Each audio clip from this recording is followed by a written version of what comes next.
es importante el libro, ¿no? Los juicios salomónicos tiene esa característica, ese libro de John Elster, ¿no? Eh, el- la idea de que el azar puede ser un criterio de justicia también ha estado presente en el cine, ¿no? No sé si se acuerdan esta saga de Batman, la de los hermanos Nolan, ¿no? En Batman 2, donde aparece Joker y Harvey Dent, ¿no? El fiscal. De hecho, Harvey Dent es doble cara, ¿no? Se transforma en doble cara y él es una persona que toma decisiones en función a una moneda, ¿no? Quién vive y quién no vive, él toma esa decisión en función a una moneda. Y uno de los argumentos que él da, que es un argumento muy interesante, de hecho es muy parecido al de Elster, es allí donde no hay condiciones para que las personas busquen de manera cooperativa decisiones justas, no es posible encontrar decisiones sin sesgo o imparciales. Y allí donde no hay condiciones para la imparcialidad humana, entonces el mejor criterio de justicia es el azar, porque el azar no tiene sesgos, el azar es justo, ¿no? Esa frase que le dice a Batman y a Gordon, si no me equivoco, es un reflejo precisamente de esa teoría de la justicia, esa concepción de la justicia como azar que estuvo presente en esa película, ¿no? Y eso es un gran problema filosófico que atraviesa otras disciplinas, ¿no? Bueno, eso es básicamente lo que hemos hecho para elegir al delegado. ¿Ven cómo en la filosofía de una cosa tan puntual uno se desvía y termina discutiendo otra cosa, como les indiqué en el texto de por qué odio la filosofía del derecho? Ocurre eso constantemente. Pero bueno, ya volvemos al tema que nos convoca. Este, Arrancamos con la primera unidad del curso, la primera unidad que se va a ver hoy, y en el último día de clase vamos a regresar a ella para hacer una síntesis de todo lo que hemos aprendido. Este, y con eso podemos seguir avanzando en el curso, ¿no? Bueno, algo importante es, antes de arrancar con una introducción a la naturaleza de la filosofía del derecho, es pensar en cuál es la ubicación de la filosofía del derecho en la disciplina jurídica, ¿no? La disciplina jurídica entendida como un todo, ¿no? Pero claro, ninguna disciplina que se precie de ser seria puede discutir su objeto de estudio o puede utilizar las herramientas que tiene para sus fines sin tomar en cuenta lo que disciplinas adyacentes puedan aportarle. No es posible seguir teniendo una concepción de la interpretación en el derecho que no coincida con las tesis o hipótesis más firmes y probadas de la lingüística.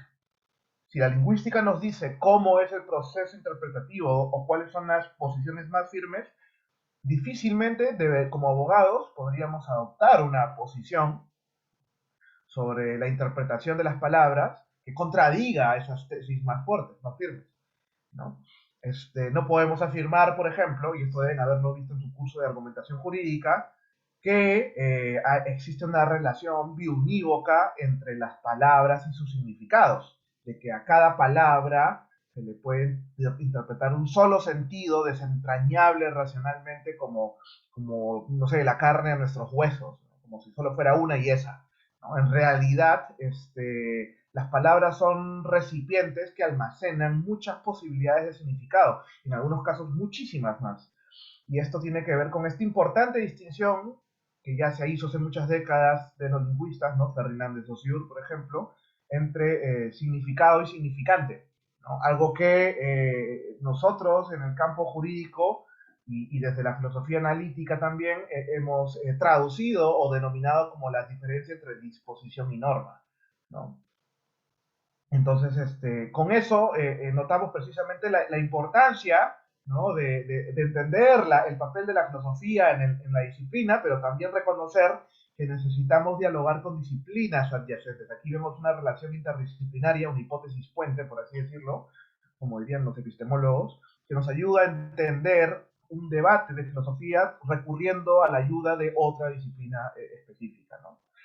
Y dicho esto, entonces podemos mirar este cuadradito que nos muestra las relaciones entre disciplinas, ¿no? Este cuadrito lo hizo el profesor Atienza, ¿no? Es posiblemente el más grande exponente de filosofía del derecho en habla hispana, ¿no?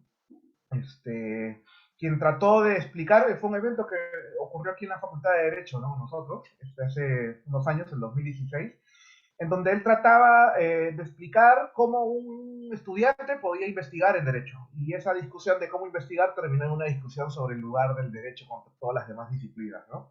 Típico de los filósofos, como les comenté en el texto de Ridal, ¿no?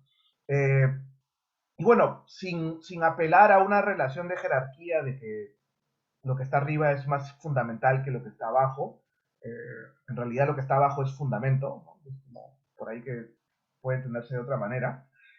Sin apelar a una jerarquía por el orden en el que aparece, esta vendría a ser más o menos la forma de categorizar nuestra disciplina, ¿no? Por un lado, abajo, ¿no? Tenemos la práctica jurídica y el derecho positivo, lo que los filósofos conocen como la cultura jurídica interna, o lo que otros también dirían la teoría pop, o la recepción, o la práctica recepcionada del derecho, ¿no? La influencia del derecho en una comunidad específica, ¿no? Entonces aquí encontramos las interpretaciones, por ejemplo, que los jueces penales le dan código procesal penal sobre el uso de la prisión preventiva, ¿no? Hay una norma que nos dice cuándo se justifica la prisión preventiva, pero eso es una norma que tiene muchas formas de entenderse y muchas formas de aplicarse en casos concretos, ¿no? Y de alguna manera hay plenos, ¿no? Decisiones de la Corte Suprema que tratan de ayudar a entender esa decisión. Entonces ahí tenemos todo ese conjunto de derecho positivo y prácticas, decisiones jurisdiccionales, alegatos de fiscales, de abogados, que conforman precisamente el primer gran componente de lo que es nuestra disciplina en derecho, nuestra cultura jurídica interna, ¿no? Luego de eso, tenemos lo que también se conoce como la dogmática jurídica, teoría jurídica aplicada o doctrina jurídica, ¿no? Ahí también está, claro, obviamente el derecho constitucional, ¿no? Como un ejemplo, el derecho civil, ¿no? La doctrina civil, la doctrina penal, ¿no? La doctrina de derecho indígena, la doctrina de derecho sanitario, ¿no? Que ahora está también discutiéndose mucho por lo que estamos enfrentando, ¿no? Y en la dogmática, lo que se produce de conocimiento y las herramientas que se producen son eh, conjuntos sistemáticos de enunciados que ayudan a precisamente resolver casos presentes y futuros. Esa es la gran función de la dogmática, ¿no? Y a ordenar los debates, ¿no?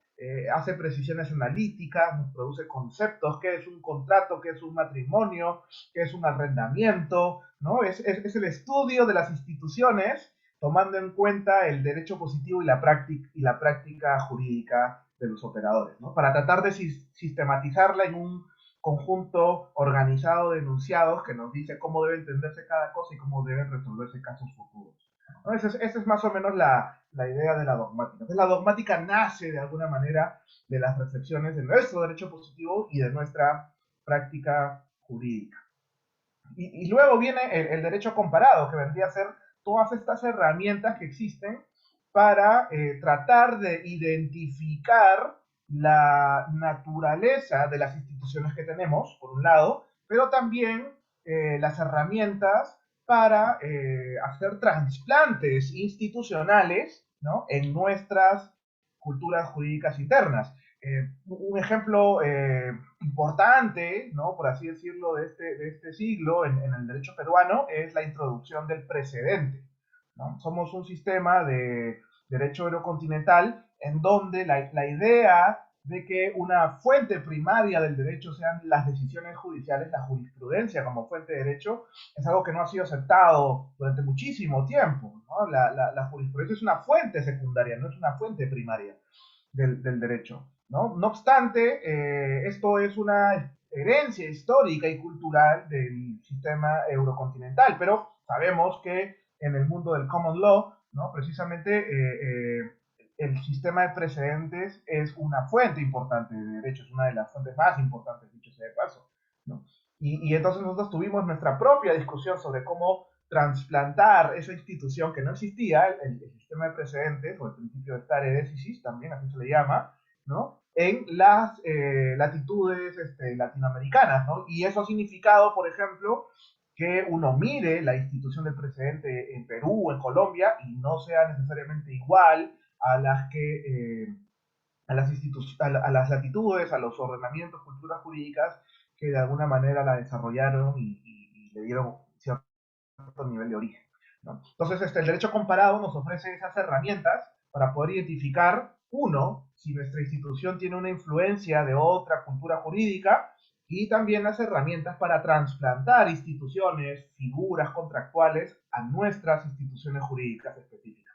Algo que, por ejemplo, usan muchísimo los de derecho internacional privado, ¿no? Cuando tratan de entender estas relaciones, estos tipos de contrato, por ejemplo, que no existen en nuestra práctica, en nuestra cultura jurídica interna, tratar de mirarlos a la luz de lo que nosotros tenemos, ¿no? Es muy importante. Algo que ocurre muchísimo con los contratos de fusiones y adquisiciones, ¿no? Que tienen muchas cláusulas que de alguna manera no forman parte de nuestra cultura, pero que tenemos que tratar de entenderlas comparativamente para poder aplicarlas en nuestro país. Entonces ahí tenemos esta herramienta poco estudiada, ¿no? En mi época, cuando era estudiante, no tuvimos un curso de Derecho Comparado, no tuvimos muchas clases sobre ello. No sé si eso habrá ahora con el nuevo plan de estudios, sería positivo, considerando que cada vez somos una sociedad más globalizada, ¿no? Luego está la teoría del derecho, que es este campo del conocimiento que estudia la naturaleza de los conceptos jurídicos más fundamentales, ¿no? ¿Qué es una norma? ¿Qué es el Estado? ¿Qué es una obligación? ¿No? Más o menos los conceptos de ese tipo que es ad maioris ad maius, ad minoris ad maius, a fortiori, ¿no? ¿Cómo podemos entender estos criterios? Esa es más o menos uno de los objetos de estudio de la teoría del derecho. Y luego sigue la filosofía del derecho, que a veces, y de hecho esto es importante, filósofos del derecho usualmente confundimos o solemos tratar de manera conjunta ambos elementos. Teoría y filosofía del derecho en realidad para muchos de nosotros, yo me incluyo ahí, hablan de lo mismo, pero algunos hacen pequeñas distinciones analíticas que me parecen un poco fisicosas, ¿no? No afectan el propósito de separar la disciplina, ¿no? Y en la filosofía del derecho, ahí tenemos tres campos, ¿no? Que es la ontología jurídica, la ciencia jurídica y la teoría de la justicia, ¿no? La ontología jurídica es qué es nuestra disciplina, qué es el derecho, la ciencia jurídica es como lo conocemos, y la teoría de la justicia habla sobre cuál es la estructura correcta para nuestras instituciones sociales, incluidas las jurídicas. Y luego, ¿no? Como una influencia de la filosofía en general, está la ontología, la epistemología y la filosofía política y moral, que en realidad, no sé si repararán, cada uno de esos tres componentes es la derivación aplicada al derecho en el campo de la filosofía del derecho, ¿no? Pero desde una pregunta mucho más amplia. Y a los costados, ¿no? A la derecha están las ciencias o las disciplinas materiales y a la izquierda están las disciplinas formales, ¿no? Las disciplinas formales como la matemática, la estadística y la lógica aportan al derecho. Existe toda una rama del derecho que es la lógica deóntica, que es el estudio de proposiciones lógicas con carácter de órdenes, ¿no? De mandatos, ¿no? Y el estudio de los sistemas normativos. Ahí tenemos mucha gran influencia en el mundo argentino, en Escandinavia también se ha producido buena literatura sobre el tema. Estadística y derecho, que hay poquísima, debo admitirlo. Yo, como les comenté, un posgrado en estadística y no he visto mucha literatura que discuta estos temas así como tal vez sociología o antropología del derecho, ¿no? Y luego a la derecha tenemos situadas las disciplinas naturales y sociales, ¿no? La sociología, la politología, la economía, la psicología, la ecología y la gestión, ¿no? Son disciplinas que ciertamente ayudan a comprender mejor el papel del derecho en la sociedad, ¿no? Pensemos en la definición intuitiva y la definición popular, pop, que tenemos a veces de derecho, ¿no? Cuando una persona de la cultura jurídica externa, como dirían también los filósofos, una persona que no pertenece a no ha sido formada en derecho o no está involucrada en las cuestiones de autoridad, ¿no? Este, la cultura jurídica externa, ¿no? O alguien suele preguntarte, oye, ¿qué es el derecho? ¿No? Y la respuesta, la primera respuesta que se nos viene a la mente es esta de, el derecho es el conjunto de normas que regulan la conducta humana. ¿No? Esa es una respuesta bastante común. No, no es correcta la respuesta, pero es una respuesta intuitiva que siempre tenemos. ¿No? Jenny, si no me equivoco, era quien había formulado algo así hace ya bastantes décadas. ¿No? De hecho, esta definición es bien positivista, ¿no? El derecho es el conjunto de normas, positivas inclusive dirían algunos, que regulan la conducta humana. Pero hay algo interesante en la definición, ¿no? Por más de que sea imparcial, incompleta o incorrecta para muchos. Y es que, ¿cómo es posible que nuestra disciplina regule las conductas humanas y no tengamos idea de cómo se forman las preferencias y las conductas humanas o cómo nos comportamos los seres humanos? ¿No? Y esta es una pregunta muy importante, porque tiene que ver con un pedazo del componente de lo que entendemos por nuestra disciplina, al menos en una definición pop o preliminar o intuitiva. ¿No? Y eso significa entonces que parte de nuestros conocimientos como profesionales del derecho debería ser precisamente conocer algo de psicología. ¿No? Y esto ha significado, por ejemplo, que en los últimos 20, 30 años haya emergido esta disciplina tan importante que se llama el análisis conductual del derecho o las neurociencias jurídicas, que es otro campo también, que en realidad las dos se vinculan y usualmente llevan el rótulo de análisis conductual del derecho. Esto fue, por ejemplo, primeramente introducido por el teórico del derecho K. Sunstein, el profesor de la Universidad de Chicago, si no me equivoco, de Harvard ahora, que trabajó conjuntamente con Richard Taylor y Daniel Kahneman, si no me equivoco. Bueno, el primero que he mencionado, Taylor, fue Nobel de Economía precisamente por estos hallazgos sobre las limitaciones de autorregulación y las limitaciones de racionalidad y autocontrol de los seres humanos como insumo para las regulaciones de las personas. ¿No? Entonces, ahí hay una relación interesante. La vamos a ver en el curso al final, cuando hablemos de paternalismo. De hecho, Richard Taylor y Cass Sunstein, ¿no? Los dos autores que he mencionado, ellos hablan de una especie de paternalismo libertario, fundado precisamente en estos hallazgos de la neurociencia y la psicología conductual. ¿No? Y de allí que tenemos una rama del derecho que se llama análisis conductual del derecho. ¿No? ¿Alguna consulta, alguna pregunta hasta ahí? ¿Alguien se anima a hacer un comentario? Algo que le pueda llamar la atención.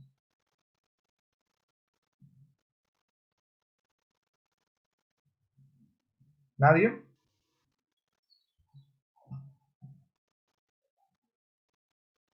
¿No? Profesor, Hola, sí. a mí lo que me llama la atención es cómo estas disciplinas dentro de poder hacer un análisis más razonable, digamos, pero a la vez más reflexivo, como decía en una de las lecturas, que son tan necesarias como a mí me llama la atención mucho, por ejemplo, cuando estuve en la clase de psicología y lo que descubrí es que desde una reflexión primero, digamos, ¿no? Personal, es como también nosotros podemos acceder para llegar a la comprensión de poder nosotros de una manera más razonable llegar a conclusiones, a decisiones dentro de nuestro estar y de nuestro ser y recrear dentro del derecho. Eso le quería comentar. Muchas gracias. Sí, es una buena intervención. Claro, por ejemplo, tú has llevado el curso de Psicología y Derecho y claro, estas reflexiones, no sé si tú habrás tenido, no sé cómo habrá sido tu curso, en mi época no existía esa aproximación interdisciplinaria, lo lamento mucho para mí, pero me alegra mucho por ti, dicho sea de paso. Habla mucho sobre la importancia de entender ciertos niveles de subjetividad de los seres humanos, ¿no? Que nos ayuda a entender el papel del derecho, las limitaciones también de nuestra disciplina para poder lograr sus fines valiosos. ¿No? Y totalmente de acuerdo con lo que tú mencionas, ¿no? No podría estar más de acuerdo contigo. Ahí por interno me dicen, profe, ¿nos podía dar una aproximación de lo que es el derecho como ciencia para mí?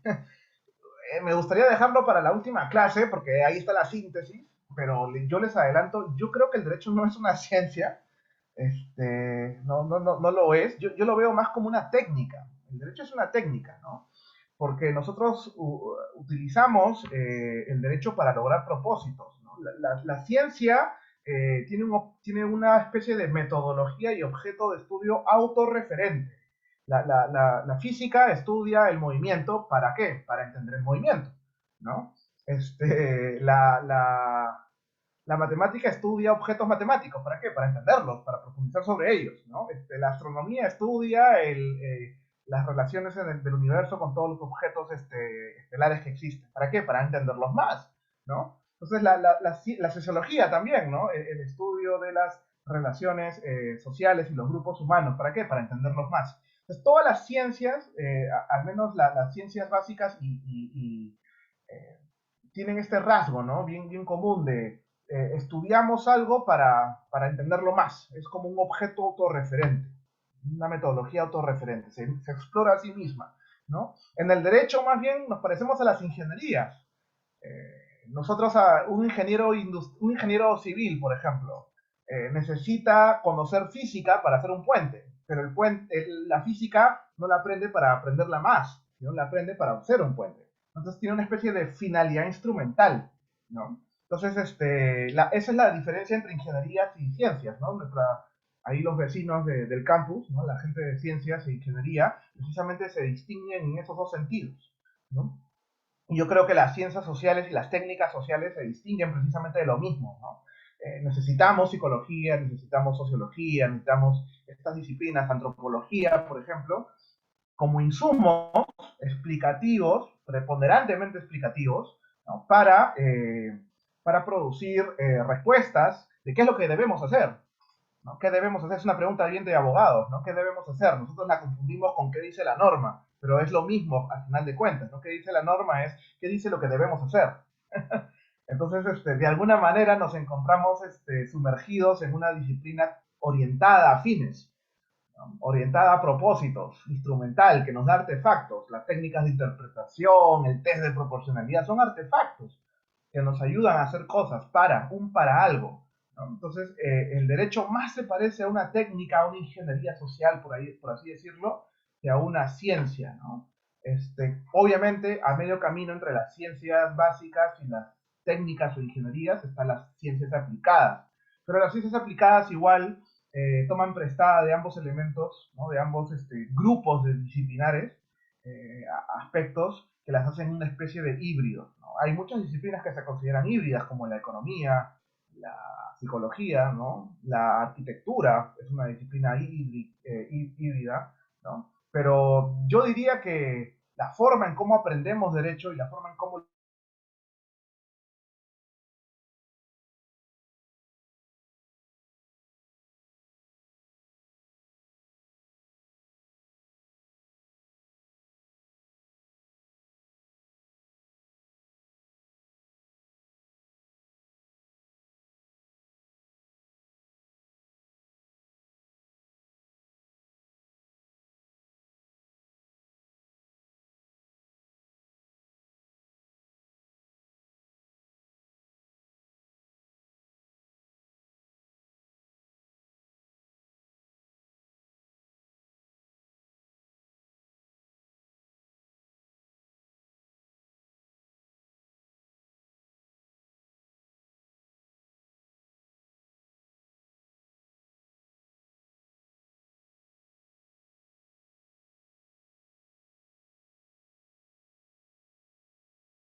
Buenas tardes, chicos, chicas. Parece que Leandro ha tenido problemas de conexión.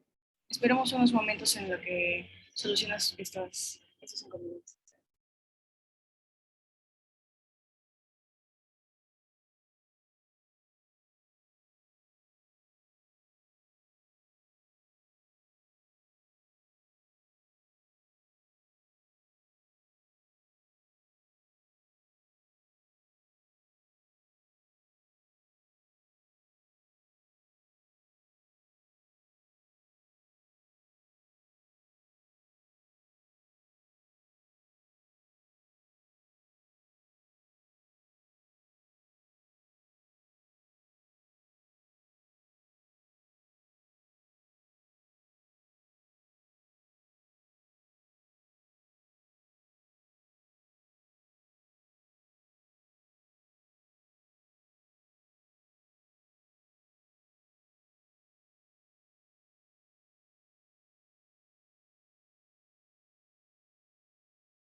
Listo, retomamos.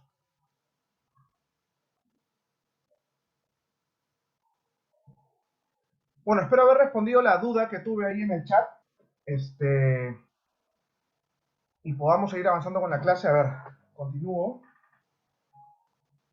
Y bueno, ya esto entrando al texto del profesor Alexi, ¿no? Al texto que ustedes tienen como lectura obligatoria. Ahí lo que pueden ver es que la filosofía del derecho tiene esta triple naturaleza, ¿no?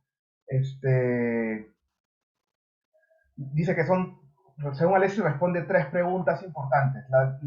La filosofía es la reflexión sistemática, ¿no? Y general sobre lo que existe, lo que debe hacerse y lo que es bueno, o cómo es posible el conocimiento de estas dos cosas, ¿no? Y ahí tenemos estas tres grandes preguntas: ontología, ética y epistemología. Por ahí algunos también hablan de la estética, ¿no? Como un elemento importante, lo que es bello, pero al menos Alexi no la toma en consideración y de alguna manera se queda excluida dentro de, o podría estar incluida dentro de alguna de estas tres transversalmente, ¿no?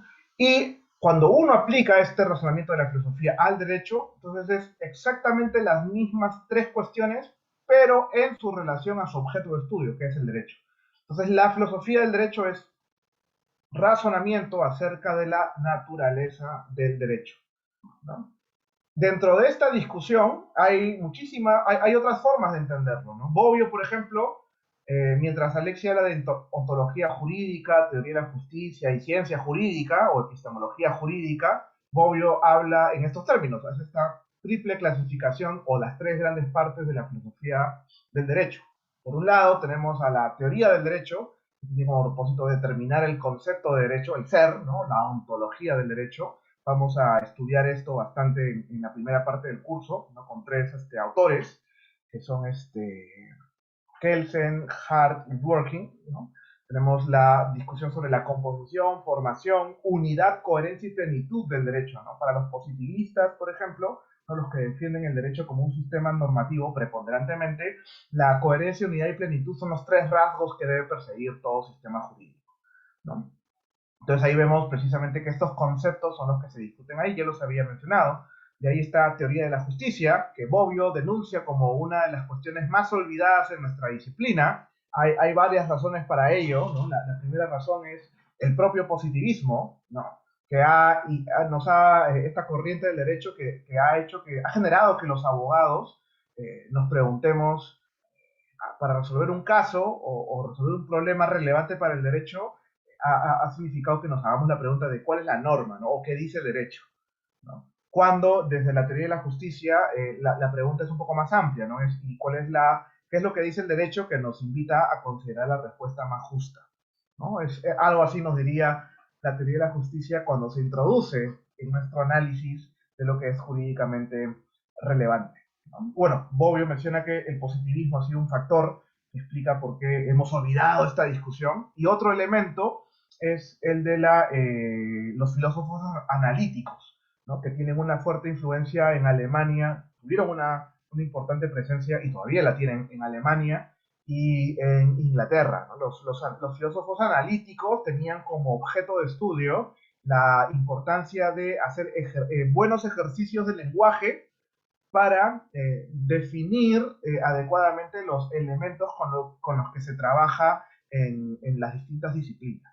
Y hay una rama de filosofía analítica para el derecho, ¿no? Tenemos un importante filósofo del derecho latinoamericano que se dedicó a ello durante muchísimo tiempo, que es el profesor Carlos Santiago Nino, ¿no? Pero en general la fuerte presencia de los analíticos en Inglaterra y en Alemania significó precisamente que nos preocupáramos más por los conceptos, por la precisión conceptual, pero no por la corrección de las decisiones. Entonces la filosofía política, la teoría de la justicia, se fueron al abandono durante la primera gran mitad del siglo XX. Curiosamente, todo esto empezó a retomar y a tomar mucho sentido cuando terminó la Segunda Guerra Mundial y empezó una discusión nuevamente de lo que vendría a ser qué es lo justo que puede ser incorporado en las regulaciones jurídicas, ¿no? Y esto significó que hasta los positivistas tengan que aceptar que el concepto de derecho está fuertemente vinculado hasta cierto punto con el concepto de lo justo. Y precisamente eso significa volver a traer la teoría de la justicia como un elemento importante de nuestra disciplina, ¿no? Curiosamente, es una de las tres preguntas más importantes que nos hacemos sobre el derecho, pero no tenemos ningún curso en nuestro plan de estudio que se preocupe por ello, ¿no? Esto, por ejemplo, es algo interesante y habla precisamente de cómo hasta nuestros planes de estudio están influenciados hasta cierto punto, ¿no?, de distintas corrientes y perspectivas del derecho.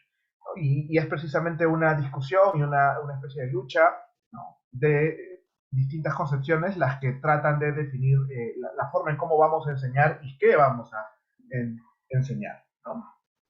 Y bueno, ahí está la importante cuestión del concepto de justicia, de sus concepciones, ¿no? La justicia es un concepto muy, muy abstracto, ¿no? Lo justo es tan abstracto como lo verdadero.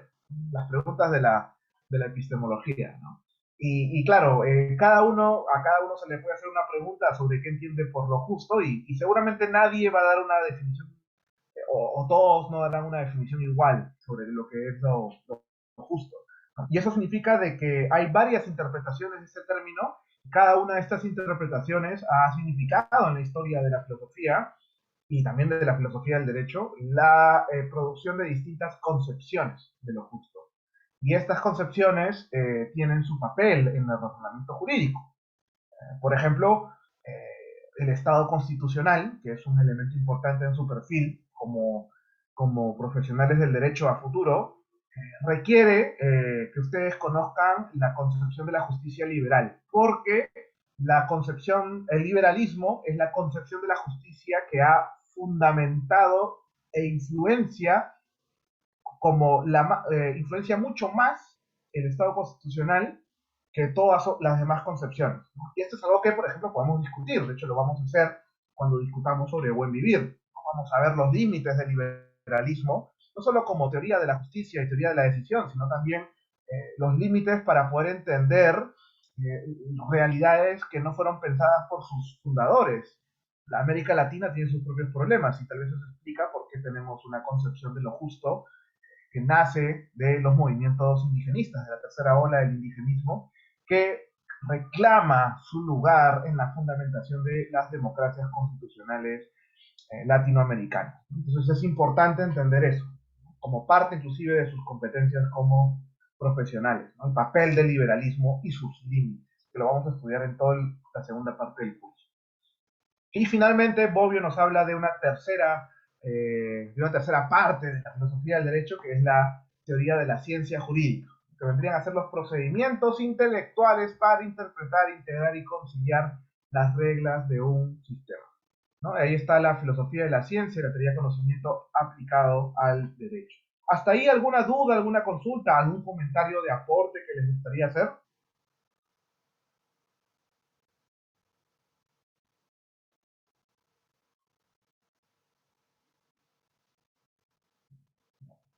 ¿Alguna duda o algún punto que le haya llamado la atención que quisiera compartir a través de una reflexión propia?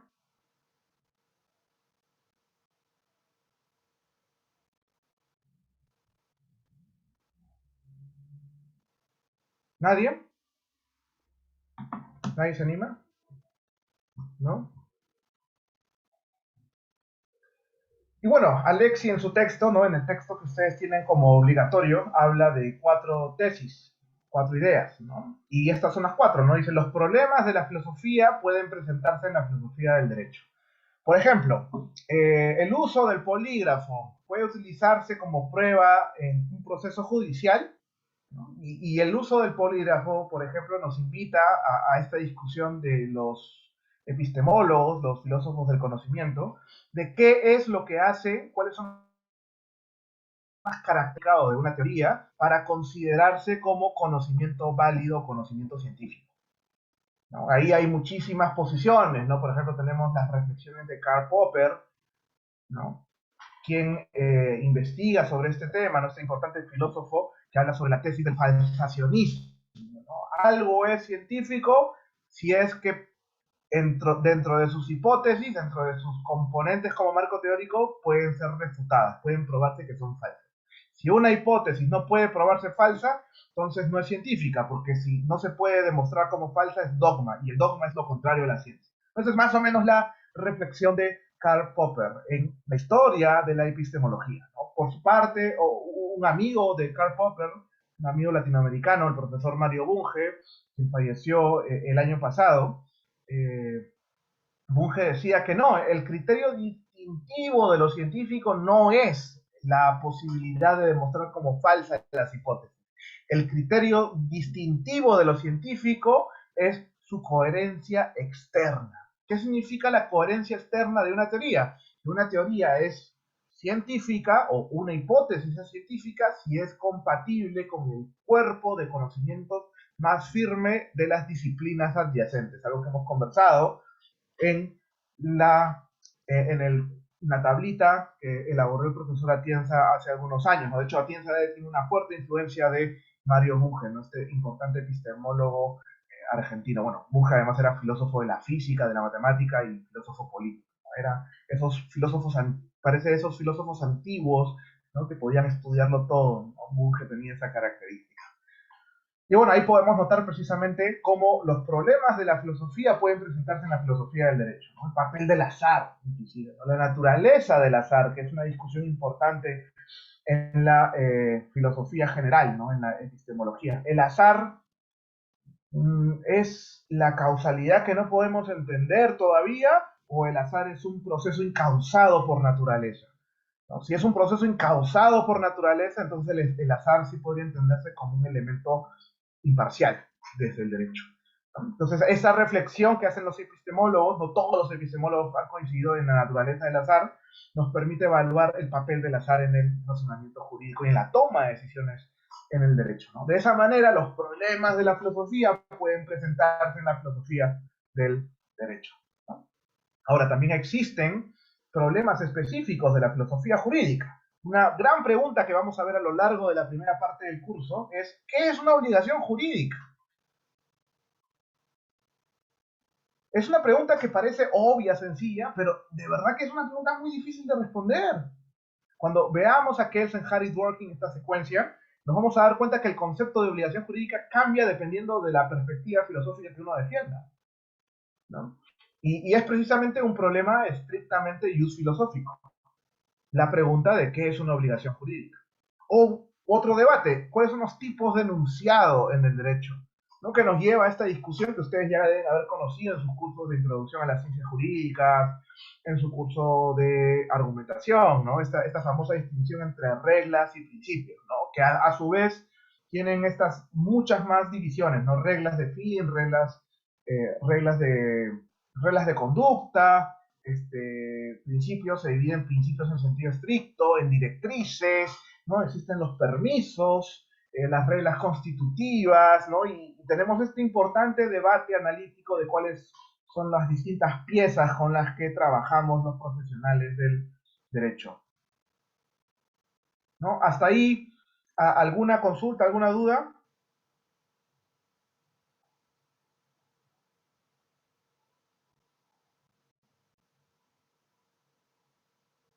¿Alguien se anima a participar? Sí, profesor. Ahí en su, sí, ahí en su diapositiva dice que existe una relación, ¿no? Entre la filosofía del derecho y otras áreas de la filosofía, especialmente de la moral. Pero en el texto de Robert Alexy, él de cierta forma, o bueno, no sé si lo he entendido mal, pero de cierta forma él menciona que no sería bueno que la filosofía del derecho se relacione con la moral, porque de cierta forma va a generar o sea, varios problemas cuando se relaciona. Pero viendo nuestro ordenamiento jurídico, toma bastante en cuenta la moral, porque podemos verlo plasmado, ¿no? En el Código Civil, ¿no? En los títulos preliminares que dicen, ¿no? Que el derecho tiene que ir acorde con las buenas costumbres, la moral, etcétera. Entonces, ¿cuál sería esa posición que tendría que tomar el derecho, ¿no? Frente a la moral? Muy Esa bien, sería mi pregunta. gracias por la pregunta. En realidad, Alexi, esa parte que seguro has citado de Alexi que has revisado, no es una posición de Alexi. Alexi está describiendo las posiciones que existen sobre las relaciones entre el derecho y la moral. Alexi, dicho sea de paso, él defiende lo que se conoce como la tesis del caso especial. Él afirma que el razonamiento jurídico es un tipo especial de razonamiento moral. Más bien lo opuesto, ¿no? Él no defiende una separación entre derecho y moral. Él dice, cuando razonamos jurídicamente, razonamos moralmente. Simplemente que el derecho tiene una particularidad, unas características propias, ¿no? Pero no dejamos de razonar moralmente. Esa parte que tú mencionas, Paulina, debe ser esa parte en el texto en donde él presenta el argumento opuesto, en que entre derecho y moral debe haber una separación, ¿no? Y él analiza esa posición. De hecho, él pone un ejemplo, ¿no? Esta constitución es injusta, un ejemplo hipotético, no que una constitución diga eso, ¿no? Entonces, esa norma tiene sentido que haya en una constitución, ¿no? Y ahí, a partir de ese ejemplo que es un poco imaginario, un poco absurdo, pero ayuda a ilustrar mucho el punto, ¿no? De cómo es posible que una norma, sobre todo la norma fundamental que es nuestra Constitución, diga que esta Constitución es injusta, ¿no? Algo así menciona en el texto, ¿no? Y cómo esta norma puede ser válida, cómo puede tener sentido. Si nosotros intuitivamente tenemos una idea que no tiene sentido una norma de ese tipo, un texto, una norma positiva, eso significa que es muy difícil responder de que existe una separación entre nuestro razonamiento sobre lo justo y el razonamiento jurídico. En realidad se interrelacionan. Esa es la tesis de Robert Alexi, ¿no? Esto que se conoce como la tesis del caso especial, ¿no? Eso es más o menos lo que diría Paulina. Espero haber ayudado a despejar tu duda con relación a ese punto. Sí, profesor, gracias. Perfecto, perfecto. Y bueno, si avanzando en ese tercer punto, ¿no? Existe una relación entre la filosofía del derecho y otras áreas de la filosofía práctica, ¿no? Pensemos en la ética de la investigación médica, ¿no? Pensemos en el vacunagate, por ejemplo. Pensemos en las teorías de la democracia. Es muy difícil discutir cuestiones hoy en día, por ejemplo, pensemos en la discusión sobre el uso de la cuestión de confianza y la disolución del Congreso que se le sigue por añadidura en ciertos casos, y el uso de la vacancia por incapacidad moral permanente, ¿no? Discutir sobre estas categorías implica también tener una concepción de la democracia, ¿no? Sobre cuál es el papel que juegan los grandes poderes del Estado en su interacción. Entonces, es muy difícil interpretar estas cláusulas e inclusive regularlas si no tenemos a la mano una teoría de la democracia completa, ¿no? Y en ese sentido, existe una relación entre la filosofía del derecho y otras áreas de la filosofía práctica, ¿no? Y precisamente, especialmente las de la moral y la filosofía política, ¿no? Estas discusiones que hemos tenido en los últimos 2, 3 años, ¿no? Desde la disolución del Congreso por el expresidente Martín Vizcarra hasta finalmente las discusiones que hoy en día existen sobre si debe o no debe vacarse por incapacidad moral el presidente Castillo por el gabinete Bellido, son discusiones que de alguna manera nos confrontan con nuestra idea de la democracia. Rosa María Palacios, por ejemplo, egresada de nuestra facultad, tuvo esta entrevista con Alejandro Cabero, también egresado de nuestra facultad, ahora que recuerdo, sobre precisamente el tema del fraude electoral, ¿no? Y Rosa María Palacios, hablando sobre el procedimiento electoral, sobre la existencia de pruebas que demostrarían un fraude, que Cabero no puede probar, simplemente cree y ha visto, cree que ha visto, ¿no? Rosa María Palacios le dice, ustedes le han hecho un gran daño a la democracia, ¿no? Y este argumento, que claramente ayuda a justificar la posición del Jurado Nacional de Elecciones en esa etapa, precisamente refleja ese punto de vista, ¿no? No podemos reflexionar con el derecho en muchísimos casos si es que no tenemos a la mano algún acercamiento a una teoría de la democracia. Entonces ahí comprobamos precisamente esas relaciones, ¿no? Y finalmente la cuarta tesis de Alexi, que es la síntesis, ¿no? Dice, la filosofía del derecho va a tener éxito si se alcanzan las 3 primeras tesis, ¿no? Que yo les acabo de ejemplificar de diversa manera precisamente de que necesitamos estas relaciones con otras disciplinas de la filosofía práctica, de la filosofía en general y de nuestra propia disciplina, ¿no? ¿Hasta ahí alguna consulta, alguna duda?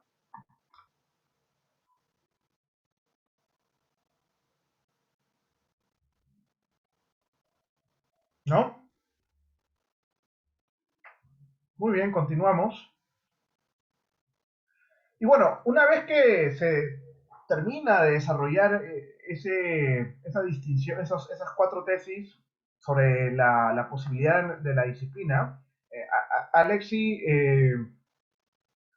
hace la gran pregunta, ¿no? Trata de responderse la gran pregunta. ¿Cuál es la filosofía? Es la reflexión sistemática y general sobre la naturaleza del derecho. Bueno, ¿y cuál es la naturaleza del derecho? ¿No? Es una pregunta importante. Y él dice que el derecho, él afirma esto que se llama la tesis de la doble dimensión, ¿no? La tesis de la doble dimensión es una tesis derivada de la tesis del caso especial. La tesis del caso especial, recordarán, ya lo había mencionado, es la tesis que afirma que el razonamiento jurídico es un tipo especial de razonamiento moral. Entonces, si existe una relación conceptual entre derecho, justicia y moral, ¿no? Y política, por así decirlo, de alguna manera entonces el derecho tiene una doble dimensión, una dimensión que apela a la importancia de la coerción y la eficacia social, el elemento real, la dimensión autoritativa del derecho, ¿no? Que es lo que hace que tengamos normas que se exijan coactivamente, el hecho de que tengamos cooperación y coordinación social, son rasgos que nos hacen afirmar que estamos ante por así decirlo, estamos ante la presencia del derecho, ¿no? Eso es lo que dice. No significa que todas las normas en el derecho sean exigidas coactivamente, y no significa tampoco, y esto sería una interpretación que tendríamos que darnos para América Latina, que todas las formas de coacción sean de un solo tipo, todas las formas de coerción sean de un solo tipo, ¿no? Centralizadas por un órgano, necesariamente. No, puede también ser centralizada por un órgano, pero no necesariamente. Y no tiene por qué ser por el Estado. De hecho, este elemento autoritativo, real, ¿no? De la doble dimensión del derecho, no tiene ninguna inconsistencia, al menos una discrepancia completa con la importancia, por ejemplo, aquí en América Latina, de reconocer que existen otros sistemas de gobierno y poder hablar de pluralismo jurídico, ¿no? De que somos un Estado plurinacional, por ejemplo. La idea de que haya un sistema de coordinación y cooperación es independientemente o está más allá del Estado, inclusive. Entonces el derecho lo vemos como una práctica social orientada a fines. Y eso es más o menos este elemento autoritativo que nos presenta el profesor Alexi en su texto fundacional sobre la naturaleza de la filosofía del derecho, ¿no? Este elemento que nosotros, que es el más fuerte en nuestros planes de estudio, ¿no? Miramos las normas, miramos la regulación de cada cosa que aprendemos en los cursos, ¿no? Derecho aeronáutico, la ley aeronáutica. Derechos de sucesiones, el libro tal del Código Civil que habla de las sucesiones. Acto jurídico, el libro 3, creo, del Código Civil que habla del acto jurídico. Tenemos un libro, en una época había un curso de derecho por cada libro del Código Civil, imagínense, ¿no? Entonces, nuestra formación era una que se preocupaba mucho por este elemento, ¿no? Por el elemento de la coerción, de las normas exigibles, ¿no? Del sistema, ¿no? De hecho, ni siquiera teníamos este componente que se preocupaba mucho por la cooperación y coordinación, que ahora ya lo tenemos cuando nos asociamos con política, gestión pública, sociología y antropología, ¿no? Y psicología. Pero esto no existía antes en nuestro campo, ¿no? Ahora ya ustedes lo tienen. Y este es uno de los elementos del derecho. Cuando pensamos en que estamos ante la presencia del derecho, tenemos que reconocer que hay una dimensión autoritativa, un elemento real.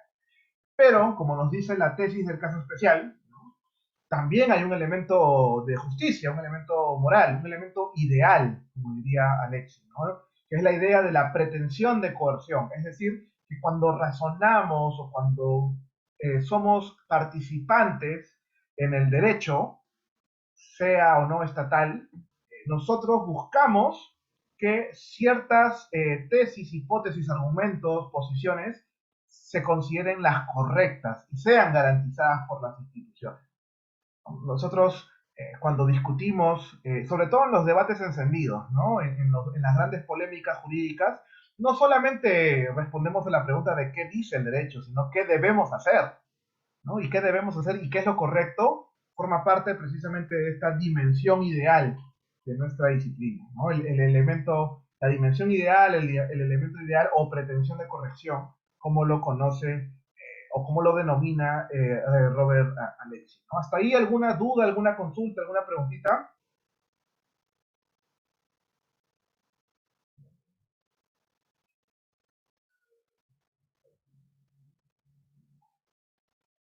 ¿Algún aporte, algún comentario, una reflexión?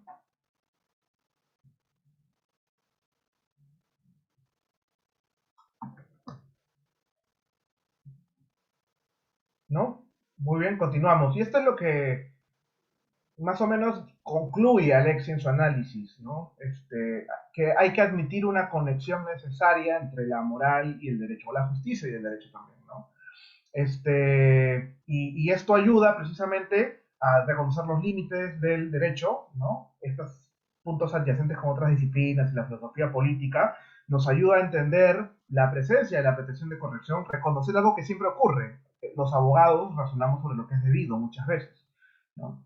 Eh, o buscamos que lo debido, según nuestro punto de vista, sea garantizado por las instituciones, ¿no? Y de alguna manera también se vincula con la protección de derechos fundamentales. No podríamos resolver disputas jurídicas si es que no admitimos que hay una conexión entre derecho y moral, sobre todo en los casos difíciles, aquellos casos donde una norma, una regla jurídica es aplicable a un caso, pero genera respuestas o resultados intolerables, o allí donde no hay normas específicas, ¿no? Y necesitamos inspirarnos por principios cuyo contenido está cargado valorativamente, ¿no? Esto es algo que ya más o menos lo conocen del curso de argumentación jurídica, hasta donde tengo entendido, ¿no? Y entonces vienen estas preguntas que se generan de admitir una conexión necesaria o conceptual también, como se le denomina, entre derecho y moral. ¿Qué significa que exista una conexión conceptual entre derecho y moral o conexión necesaria? Que es imposible definir el derecho sin aludir a algo justo. Eso significa, ¿no? Por ejemplo, lo que ocurrió, y toda esta discusión, como lo comenté en un inicio, ¿no? Nace precisamente o emerge con fuerza nuevamente, resurge después de la Segunda Guerra Mundial, cuando descubrimos las tremendas violaciones de justicia que se hicieron a muchas personas, ¿no? En los campos de concentración, por ejemplo, como consecuencia de la implementación del nazismo en Alemania, ¿no? Si el derecho no puede tener una relación necesaria entre moral, con la moral, por así decirlo, entonces no podríamos haber condenado en los juicios de Nuremberg a los nazis. Porque precisamente llega un punto en que la injusticia es tan extrema que no puede considerarse como parte del derecho. Esa es más o menos la conclusión a la que llegaron los jueces en los juicios de Nuremberg, ¿no? De hecho, hay una famosa fórmula hecha por un filósofo alemán, Gustav Radbruch, ¿no? Y él dice, la injusticia extrema no es derecho. ¿Qué significa esto? Que por más de que algo pueda haber sido respaldado por este elemento del derecho, si es extremadamente injusto, si no satisface en lo más mínimo este aspecto, esta otra dimensión, no se puede considerar derecho.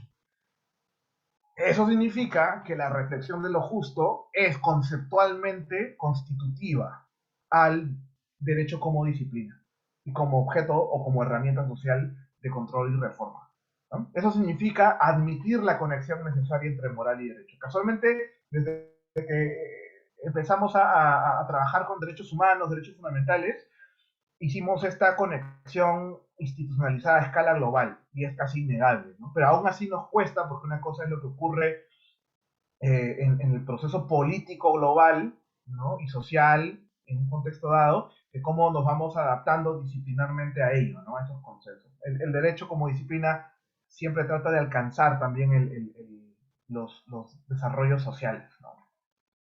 ¿Hasta ahí alguna duda, alguna consulta?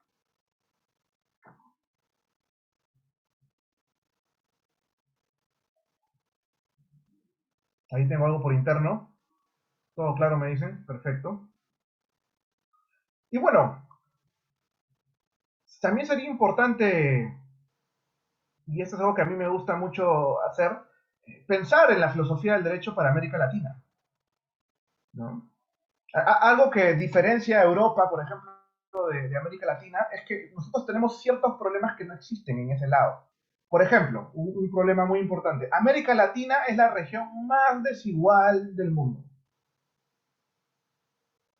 Ustedes revisan el índice Gini, ¿no? Y van a encontrar que los 20 países más desiguales del mundo, al menos la mitad son latinoamericanos. Ahí está Perú, ahí está Colombia, Brasil, Honduras, si no me equivoco, ¿no? Perú está entre los países más desiguales del planeta.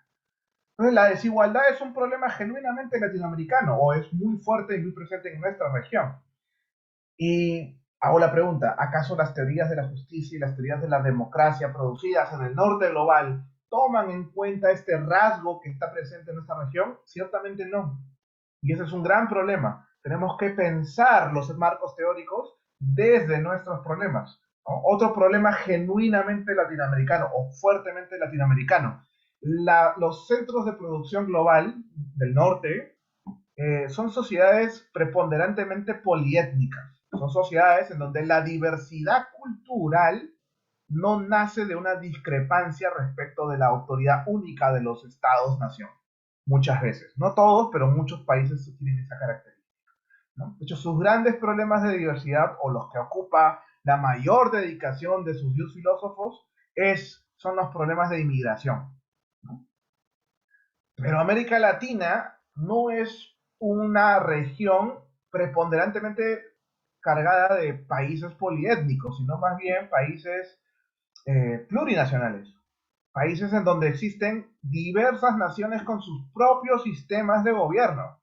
Y eso significa que nuestra reflexión filosófica tiene que tomar en cuenta esa realidad, una realidad que no forma parte de los contornos de los marcos teóricos producidos en los centros de producción en el norte global. Por ejemplo, en Constitucional 1, bueno, creo que ya no tienen ese curso, ahora se llama de otra manera, teoría del Estado, creo. Las teorías del Estado más influyentes en la región han sido las teorías del Estado-Nación. Jelinek, por ejemplo, uno de los grandes referentes. Pero podemos afirmar contundentemente que la paz de Westfalia, que ayuda a entender la emergencia del Estado-Nación en el mundo europeo, uno de los tantos hitos históricos que ayuda a entenderlo, así como la Ilustración, son históricamente trasplantables, copy-pega en América Latina. ¿No será que en América Latina también hubo y hay hoy en día sistemas de gobierno, pueblos indígenas que existen antes de la fundación de la República? Y constatar este hecho histórico, cultural y social no significa que estas teorías no están explicando adecuadamente el derecho y el Estado en la región. Y eso no significa que debemos discutir seriamente si realmente una teoría del Estado-nación es correcta para nosotros, ¿no? Entonces esa es una de las preguntas que tenemos que hacernos desde la filosofía del derecho, desde nuestro mundo, desde los problemas latinoamericanos, ¿no? Y eso implica discutir una filosofía, producir una filosofía jurídica local, entender que reflexionamos sobre otros autores de otras latitudes del norte global o de los centros o de la teoría transnacional del derecho, como le denominan, y tenemos que transmutar, ¿no?, una especie de ansiedad de construir algo propio, tomando en cuenta lo que se ha producido en otras latitudes, ¿no? Es algo muy parecido, de hecho, la ola de movimiento filosófico del derecho latinoamericano reciente, lo que busca es precisamente hacer transmutaciones genuinas, propias de nuestra realidad latinoamericana. Algo así como lo logró la gran generación de escritores, ¿no?, y escritoras latinoamericanos hace algunas décadas, ¿no? Isabel Allende, Cortázar, Mario Vargas Llosa, Gabriel García Márquez. Ellos crearon una escuela latinoamericana de literatura, todos ellos y todas ellas crearon una escuela, ¿no? Y uno revisa la literatura, la teoría literaria transnacional, y hay un espacio para la literatura latinoamericana que ha hecho su aporte al mundo de la literatura en general, ¿no? Entonces lo que se está promoviendo en estas últimas décadas es precisamente crear una filosofía jurídica local que genere, de la misma manera como los latinoamericanos hicieron en la literatura, produzcamos lo mismo en la filosofía, algo que aportar, ¿no? Y eso significa no hacer copia y pega, no hacer collage de citas de otros filósofos, sino mirarlo a la luz de nuestros problemas y construir algunas respuestas particulares para abordarlo, ¿no? Algo así como no empezar de cero ni botar toda la borda, sino mirar nuestros problemas y construir algunos parches a esas teorías, en algunos casos tal vez abandonarlas, ¿no?, que ayuden a resolver nuestros problemas específicos. ¿Hasta ahí alguna pregunta, alguna duda que ustedes puedan tener?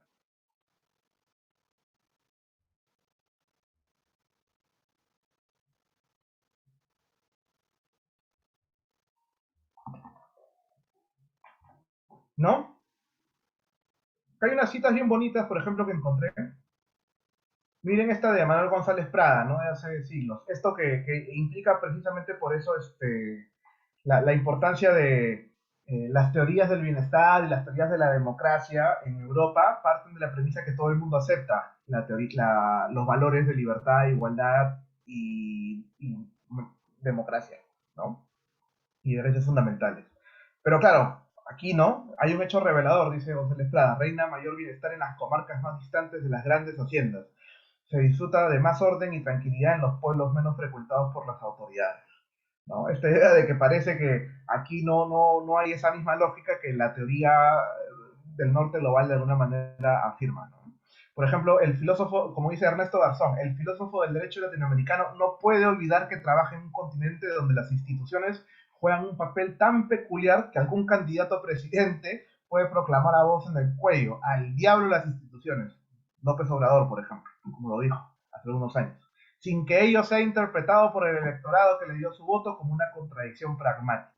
Quien desea ocupar el cargo institucional más alto manda al diablo a las instituciones a cuyo frente debería estar, ¿no? Eso es algo que, por ejemplo, tenemos mucho en América Latina, y eso, de alguna manera, significa que la forma en cómo debemos reflexionar y filosóficamente debe tomar en cuenta eso, esa precariedad institucional y esa precariedad de compromisos amplios en el ámbito de los valores que creemos que las instituciones deben garantizar, ¿no? Por eso las marchas en noviembre fueron multitudinarias, porque consideramos que fue tremendamente injusto y perjudicial para la democracia en plena pandemia haya una vacancia, un presidente y una paralización del poder, ¿no? Y hubo un consenso amplio, ¿no? Todo el mundo salía a las calles y todo el mundo, en todo el Perú había una especie de amplio consenso. Pero esos amplios consensos son chiquititos, son en pocas cosas. Al mes siguiente ocurrió el paro agrario y nadie salió. Pese a que lo que ocurre en el sector agrario peruano es una de las cosas más injustas que existen en el país, ¿no? Y nadie salió. Entonces nos damos cuenta que tenemos pocos valores en los que tenemos compromisos amplios, consensos o momentos constitucionales amplios, ¿no? Y eso explica por qué nuestro país es tan fragmentado, tenemos tanta conflictividad social, tanta conflictividad ambiental, tanta conflictividad con pueblos indígenas, porque precisamente nuestras instituciones y nuestros valores son limitadamente compartidos, ¿no? Ahí María, oyente de la clase, María, bienvenida, pone: fundamental también tener en cuenta que hemos tenido 200 años de una república que no es la expresión del consentimiento de todos sus ciudadanos y pueblos que están sometidos a ello. Totalmente de acuerdo, ¿no? Eso significa cuestionar nuestra teoría del Estado, no somos un Estado plurinacional desde esta perspectiva, no tenemos sistemas de gobierno que existen antes de la fundación de la república. ¿Por qué no tienen un papel más allá de esta mención de la jurisdicción por las rondas indígenas? No debería ser algo mucho mayor, no debería tener mayor presencia en nuestras estructuras básicas de las instituciones. ¿Por qué no tenemos un sistema de salud intercultural, por ejemplo? Entonces ahí está un sistema de salud indígena, perdón, ¿no? Entonces ahí está la gran pregunta que tenemos que hacernos en la reflexión filosófica. Y con esto, lo que quiero dejar en claro es que yo no voy a hacer un curso de filosofía del derecho en donde voy a preocuparme preponderantemente en estudiar qué dijo el pensador europeo, sino también mirar nuestros problemas y mirar la manera en cómo podemos utilizar los elementos de su teoría para afinarlo a nuestras instituciones, ¿no? Y a los problemas que afronta un país como el Perú dentro de la región de América Latina. Eso sería todo lo que tengo que decir, al menos en esta primera clase. ¿Alguna consulta, alguna duda adicional?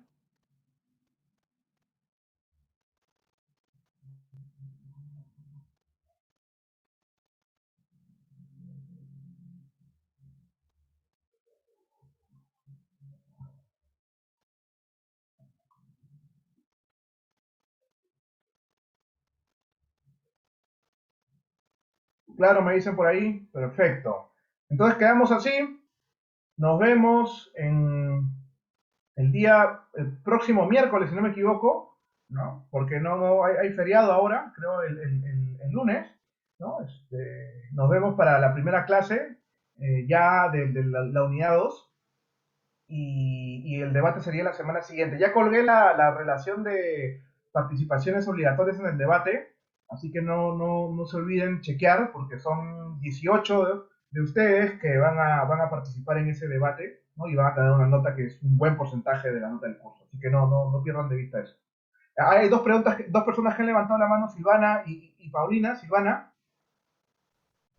Buenas tardes, doctor. Tengo una consulta. ¿Va a subir los PPTs de esta clase? No, yo no subo los PPTs porque están en la clase grabada, así que solo está la clase grabada, la pueden revisar una y otra vez. Lo hago también porque me es importante que escuchen la discusión de los PPTs, ¿no? No quiero fomentar que memoricen. Y el PPT tiene esa mala fama también, ¿no? Prefiero que vean el PPT en la clase con la explicación y la conversación que tengo con ustedes, ¿no? Entonces, esa va a ser la metodología con la que voy a trabajar. Paulina, ¿has levantado la mano también? Sí, profesor, una consulta. ¿Va a haber alguna estructura para el debate? ¿Tiempo? Sí, O, usualmente es bien espontáneo, la verdad. Depende mucho de los ánimos, ¿no? Hay casos que despierta las pasiones de todos en clase, ¿no? Si discutimos, depende mucho de los ánimos que cada uno tiene, ¿no? A veces hay casos que le gusta tanto a la gente que los que no están obligados a participar, participan también, ¿no? Y entonces, es algo que yo voy a ir, conformando. Pero yo lo que sí hago es, la principal pauta que yo tengo es, yo miro la lista de los que han levantado la mano, ¿no? En la pantalla, y, y reviso la relación de personas que deben participar en la sesión de hoy, ¿no? Entonces yo siempre priorizo a los que tienen la obligación de hacerlo. Los que no, si sobra tiempo, o sea, si termina una pregunta, una ronda de discusión, yo le doy pase a los que no están obligados a participar, ¿no? Para que aporten también a la clase, ¿no? Esa es más o menos mi dinámica de trabajo en los debates, ¿no? Es más o menos así, ¿no? Y claro, muchas veces en algunos debates yo cuando veo que no está fluyendo, yo suelto una pregunta, ¿no? Suelto una pregunta y ahí veo cómo ustedes levantan la mano, ¿no? Hago una pequeña introducción, suelto una pregunta alrededor del caso y ya ustedes intervienen, ¿no? Obviamente su intervención tiene que tomar en cuenta la lectura, porque la lectura y la clase, ¿no? Y las clases anteriores, porque es importante reflexionar a través de los elementos filosóficos que vamos aprendiendo en el curso. Así que no se preocupen por ello, esa es más o menos la dinámica. Yo trato también de adaptarme a los ánimos, ¿no? Hay días que todos ustedes están callados y hay días en donde hablan mucho. Entonces no puedo tener una cosa muy rígida también sobre ello, ¿no? Trato de tomar en cuenta sus ánimos, qué tanto los motiva el tema, ¿no? El tema del enfoque del concepto de género para entender la violencia de género en un debate parlamentario que vamos a discutir próximamente, suele ser algo que se debate mucho, ¿no? Pero hay otros temas que no debatimos bastante. Derechos de la naturaleza, ¿no? Que vamos a discutir, también es algo que se debate muchísimo porque es bien interesante, ¿no? Confronta nuestras intuiciones básicas sobre el sentido de los derechos y a eso tiene mucha participación. Pero hay otros debates que no, pero igual son importantes que los tengamos en mente, ¿no? Pero ya esa es más o menos la respuesta, Paulina. Espero haber correspondido a tu pregunta, al menos de una manera suficiente. sí, profesor, gracias. Muy bien. ¿Alguien más tiene algo que consultar antes de que termine la grabación? Porque esto también queda grabado. ¿No? Perfecto. Entonces en punto, miren, 6 en punto, quedamos. Nos vemos el próximo miércoles. Vamos a tener una pequeña clasecita y ya tenemos el debate. Cuídense mucho, chicas y chicos. Hasta luego, Cuídense. profesor. Gracias. Gracias. Gracias, Hasta luego, profesor. profesor, Chao, gracias. chicos. Cuídense, doble mascarilla, por favor.